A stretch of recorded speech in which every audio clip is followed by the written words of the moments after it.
안녕하세요. 문건사입니다. 오늘은 이탈리아의 세계적인 이론 물리학자인 카를로 로벨리의 시간은 흐르지 않는다라는 책을 주제로 시간이란 과연 무엇인가에 대해 이야기해 보겠습니다. 카를로 로벨리는 양자 이론과 중력 이론을 결합한 루프 양자중력이라는 개념을 고안해낸 우주론의 대가입니다. 학계에서는 제2의 스티븐 호킹이라는 평가를 받는 학자입니다.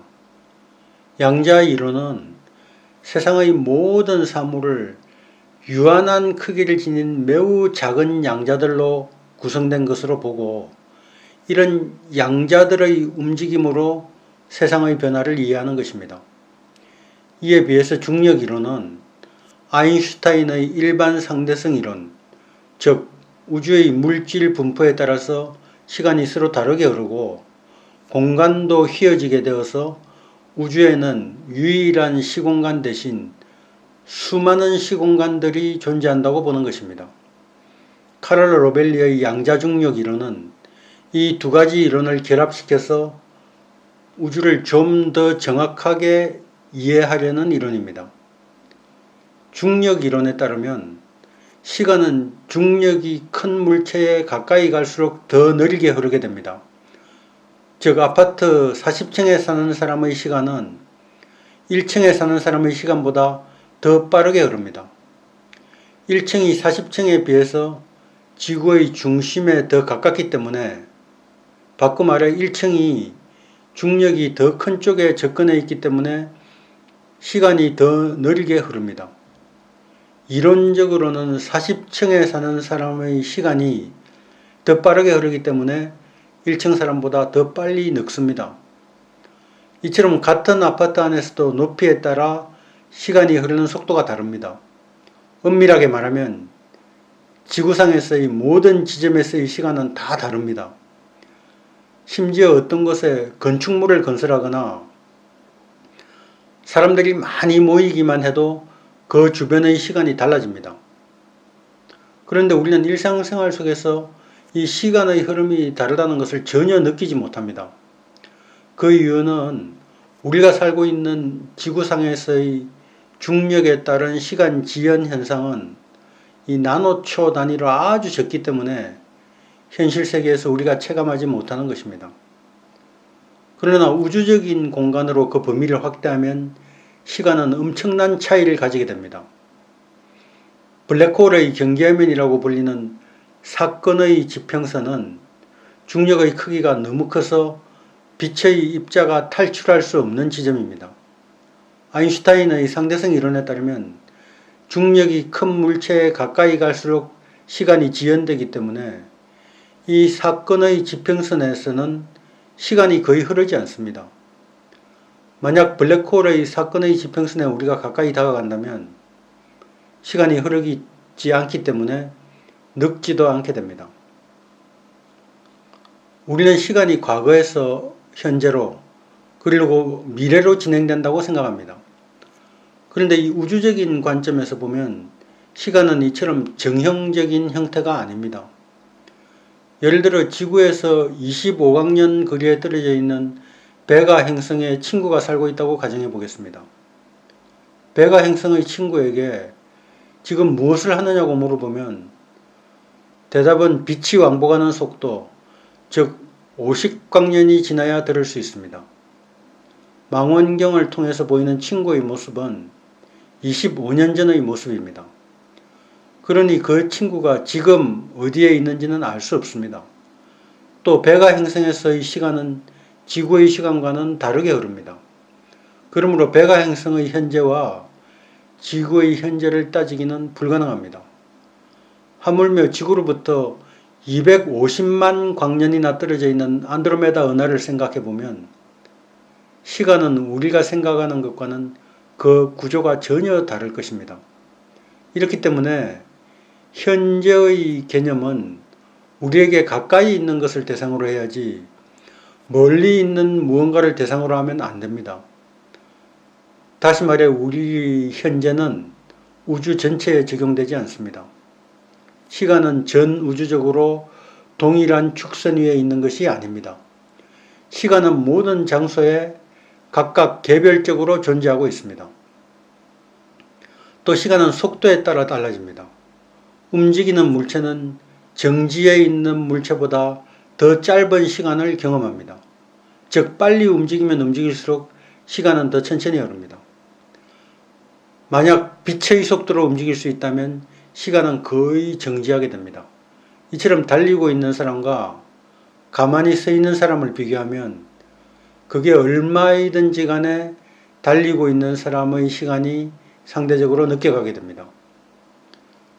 지금 우리가 살고 있는 지구는 이 적도를 중심으로 보면 시속 1667km의 속도로 돌고 있습니다. 지구는 이 구의 형태이기 때문에 북극이나 남극으로 가까이 갈수록 움직이는 속도는 점점 느려집니다만 그것 역시 우리는 느끼지 못합니다. 우리가 평소 평평하다고 느끼는 지구가 사실은 둥근 것처럼 시간의 구조도 우리가 생각하는 것과는 다릅니다. 그렇다면 이 시간이라는 것은 어디에서 생겨났을까요? 흔히 우주의 탄생, 즉 빅뱅이라는 사건에 의해서 시간이 시작되었다고 합니다. 이처럼 시작이 있다면 시간이 끝나는 지점이 있을 것입니다. 물리학자들은 우주의 종말 중 한 가능성으로 열 죽음을 상정하고 있습니다. 우주에서 모든 에너지가 사라진 상태, 즉 모든 운동이 사라진 상태를 열 죽음이라고 부릅니다. 열 죽음은 다른 말로 최대 엔트로피 상태라고도 합니다. 여기에서 알 수 있듯이 시간은 열, 바꿔 말하자면 에너지, 즉 엔트로피와 관계가 있습니다. 생명체들은 외부로부터 에너지를 흡수하지 못하면 살아갈 수가 없습니다. 그런데 엄밀하게 말하면 생물들은 에너지가 아니라 엔트로피를 증가시키는 활동을 통해서 살아가는 것입니다. 만약 사람들이 에너지만으로 살아갈 수 있다면 사하라 사막에 갔을 때 뜨거운 모래에서 나오는 에너지만 있어도 살아갈 수 있어야 합니다. 하지만 그렇지가 않습니다. 반드시 음식물을 먹어서 소화시키는 과정, 즉 자신이 속한 기의 엔트로피를 증가시키는 행위를 통해서만 살아갈 수 있습니다. 이 엔트로피의 증가 과정이 바로 시간입니다. 우주가 최대 엔트로피 상태가 되었다는 것은 모든 시간이 다 소비되었다는 뜻입니다. 그러므로 엔트로피의 증가가 곧 시간입니다. 이처럼 시간은 우주의 엔트로피가 증가되어야 나타납니다. 그런데 엔트로피가 증가되는 순간이 우주 전체에서 동일하게 발생하는 것이 아닙니다. 우리가 추운 겨울을 나기 위해서 장작 한 무더기를 준비했다고 가정해 보겠습니다. 모든 식물들의 광합성은 저엔트로피 상태인 빛 에너지를 저장하는 과정입니다. 이 장작은 나무일 때 태양으로부터 오는 햇빛이라는 저엔트로피를 저장해서 성장했습니다. 이 나무는 탄소나 수소 같은 구성 성분들이 아주 특별한, 즉 질서 있는 방식으로 결합하여서 장작이라는 모습을 띠고 있습니다. 그런데 장작은 스스로 타지는 않습니다. 무엇인가가 높은 엔트로피 상태로 갈 수 있는 문을 열어주어야만 합니다. 예를 들자면 성냥 같은 것으로 이 불을 붙여주어야만 타기 시작합니다. 이때 성냥은 장작이 높은 엔트로피 상태로 건너갈 수 있는 길을 열어주는 도구입니다. 장작은 일단 불이 붙으면 급격히 엔트로피가 증가합니다. 이처럼 낮은 엔트로피 속에 갇혀 있는 것들은 어떤 개입 과정을 거쳐야 하지만 급격히 성장하기 때문에 엔트로피의 증가는 일정할 수가 없습니다. 그러므로 엔트로피와 함수관계에 있는 시간 역시 균일할 수가 없습니다. 또 우리는 과거는 떠올릴 수 있어도 미래는 기억하지 못합니다. 이처럼 시간의 축선 위에 미래가 아닌 과거의 흔적만 있는 이유는 과거의 엔트로피가 낮았기 때문입니다. 다른 이유는 전혀 없습니다. 과거와 미래의 차이를 만드는 근본적인 원인은 과거의 엔트로피가 낮았다는 것뿐입니다. 이 흔적이 남으려면 무엇인가 정지해서 움직이지 말아야 하는데 이것은 되돌릴 수 없는 과정을 통해서만, 즉 에너지를 열로 변환시키는 과정을 통해서만 가능합니다. 한마디로 열이 발생해야 과거가 생겨납니다. 다시 말해 엔트로피가 증가해야 과거가 생겨나는 것입니다. 이처럼 엔트로피의 증가가 시간이라면 우리에게 지금처럼 시간이 존재한다는 의미는 우주가 처음 시작되었을 때 엔트로피가 아주 낮은 상태여야만 한다는 뜻입니다. 그런데 왜 우주는 처음 시작할 때 엔트로피가 낮은 상태로 시작할 수 있었는가 하는 의문이 생깁니다. 지금 우리에게 시간이 있다는 것은 결과이지 원인이 아닙니다. 그렇다면 원인은 무엇이었을까요? 카를로 로벨리의 생각은 우주 초기의 낮은 엔트로피, 즉 시간의 화살은 우주 그 자체보다는 우리로 인한 것일 수 있다는 것입니다. 우리가 알고 있는 우주의 가장 큰 특징은 회전입니다. 그런데 정말 이 회전이 우주의 특징일까요?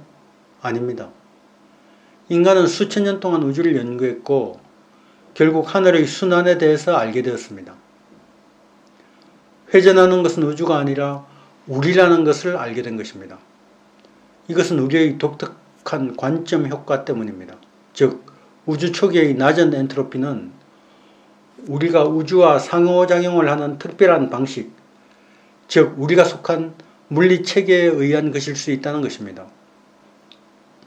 그러므로 시간의 흐름은 우주의 일반적인 특징이 아닐 수 있습니다.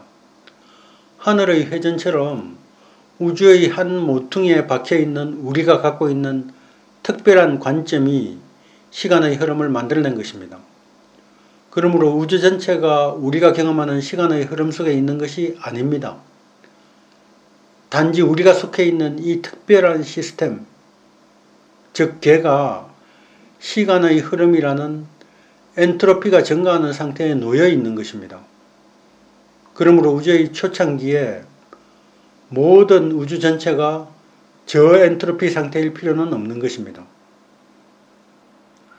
구름이 낮게 걸린 산으로 등산을 가보신 분들은 잘 알고 있는 일이 있습니다. 산 아래쪽에서 볼 때는 산과 구름의 경계가 명확하게 보입니다. 그런데 산을 올라가다 보면 구름과 산의 경계를 알아볼 수가 없습니다.